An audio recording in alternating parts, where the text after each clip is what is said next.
Tik daudz dalībnieku Edgara Edelmaņa piemiņas turnīrā galda tenisā Skrundā piedalījās pirmo reizi.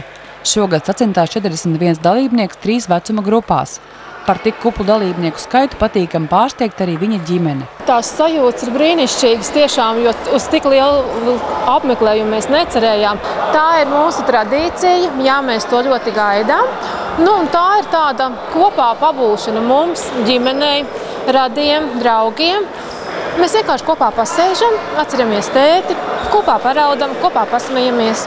Man šī diena ir tāda piemiņas diena. Es zinu to, cik svarīgs šis sports, kāpēc biju opītim tieši, un arī atceros arī viņa gaitas, kā viņš spēlēja, ar kādu deksmu, ar kādu atdevi. Iznāk atcerēties, kā brālis, kas spēlēja kādreiz. Daudz jaunie tagad ir nākuši klāt. Es domāju, ka ļoti labs pasākums, ka tā vajadzētu turpināt, jo jauniešiem vajag tādu fizisko kaut ko vairāk. Arī paši turnīra dalībnieki atzīst, ka labprāt ikdienā trenēto šajā sporta veidā. Patīk, jo, kad brīvs brīdis var uzspēlēt, jo savādāk jau volejbols laiks spēlē, kaut ko citu arī gribās paspēlēt.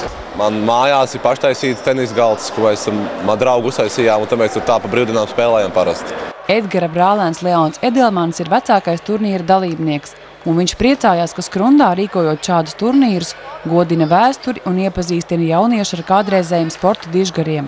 Es esmu lepns, ka mūsu dzimtas pārstāvim pa godu tiek rīkots tāds plašs turnīrs, un viņš iegūst vien lielāku popularitāti.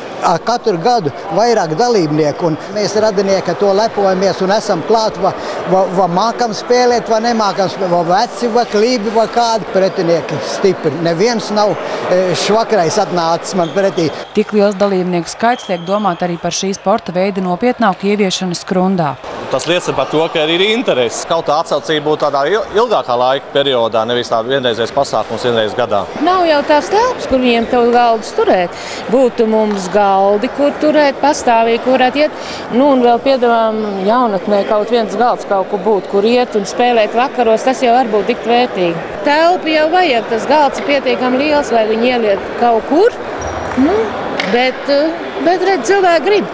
Savās vecuma grupās veiksmīgākie bija Inese Edelmane, Roberts Jansons, Sandis Bieriņš un Uģis Jansons. Edgara Edelmaņa piemiņas turnīrs galda tenisā aizsākās pirms 8 gadiem. Viņš bija viens no tiem, kas dzīvoja sportu sirdī, un šo mīlestību ir spējis nodot nākamajām paaudzēm. Aivita Emerberga, Olafs Perševics, Skrundas televīzija.